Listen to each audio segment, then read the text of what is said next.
देख रहे हैं प्रदेश का नंबर 1 चैनल एबीपी न्यूज।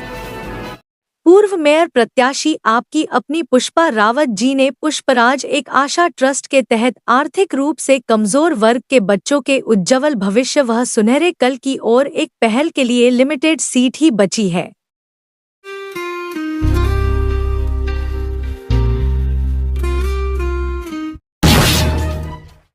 चाचा क्या कहेंगे इस वक्त चुनाव को लेकर, जो बिहार में चुनाव चल रहा है उसको लेकर क्या कहना चाहेंगे? क्योंकि अखिलेश जी भी साथ में शामिल हुए राहुल गांधी के साथ। देखिए, इंडिया गठबंधन और समाजवादी और सब इकट्ठा होकर के भारतीय जनता पार्टी को मिल करके हराने का काम करेंगे। और जो इन्होंने चोरी की है, वोटों की चोरी, और वोटों की चोरी के साथ साथ इन्होंने जो भारतीय जनता पार्टी ने लगातार देश को लूटा है, बेईमानी की है देश के साथ, तो देखिए उसे अब पूरी जनता भी समझ चुकी है।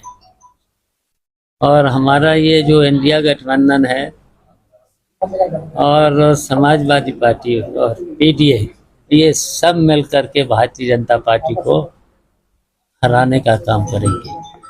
तो हम लोग तो अब जगा रहे हैं, जनता को भी जगा रहे हैं, और सभी से हम निवेदन भी करेंगे, अपील करेंगे कि अब की बार सब एक होकर के इस भारतीय जनता पार्टी को हराने का काम करें।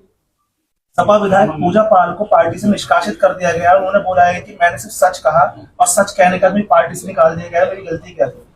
देखिए, समाजवादी पार्टी में और इंडिया गठबंधन में अगर कोई विधायक भी जीते हैं तो उन्हें डिसिप्लिन में रहना पड़ेगा। अगर उनमें इतनी थी तो इस्तीफा देना चाहिए था।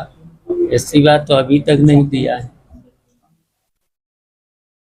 चाचा, बीजेपी कह रही है लगातार कि अखिलेश यादव के पास कोई इस वक्त एजेंडा नहीं है, आगे प्रदेश को कैसे ले जाएंगे? कौन कह रहा है? ब्रजेश पाठक जी ने कहा। ब्रजेश पाठक के पास है कोई एजेंडा? विभाग चला नहीं पा रहे। विभाग में कोई सुन भी नहीं रहा। उनकी क्या हाल है स्वास्थ्य सेवाओं का?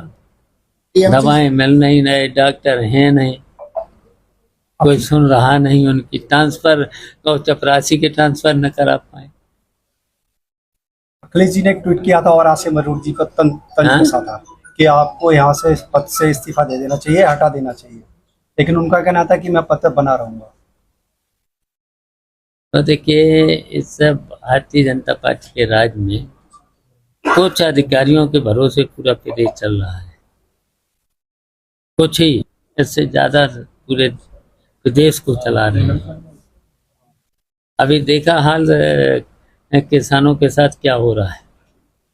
2 बोरी यूरिया, 2 बोरी भी नहीं दे पा रहे, उसमें भी एक नैनो की बोरी और भी कुछ एक साथ में दे रहे हैं। 800 की एक बोरी पड़ रही है। और उन्होंने कहा था किसानों की आय हम दोगुनी करेंगे। दोगुनी तो दूर रहा, किसान तो लुट गया है। इसी तरीके जीएसटी में देख लिया होगा कितनी बार टैक्स। लेकिन प्रधानमंत्री ने तो लाल किले से इस बार आह्वान किया है कि इस बार दिवाली जो होगी वो व्यापारियों की होगी, जीएसटी पे हम बड़े लगातार झूठ बोला जा रहा है। लगातार जब से 2014 से झूठे ही तो बोल रहे हैं। आपके पीडीए के साथी मोहिना मित्रा ने गृह मंत्री पर एक आपत्तिजनक बयान दिया है, उस पर क्या कहना है आपका? अब उन्हीं से पूछ लेना जाकर, ये सवाल तो उनका है तो उन्हीं से पूछो जाकर। कानून व्यवस्था पे आप क्या कहेंगे, जबकि रेप की घटनाएं और गैंग रेप की घटनाएं उत्तर प्रदेश में बढ़ी? देखिए, कानून व्यवस्था तो नाम की कोई चीज है ही नहीं उत्तर प्रदेश में। महिलाओं के साथ, बेटियों के साथ रेप की घटनाएं बढ़ी हैं। रिपोर्टें भी नहीं लिखी जा रही हैं। अभी तो रिपोर्टें नहीं पूरी लिखी जा रही हैं। ओके।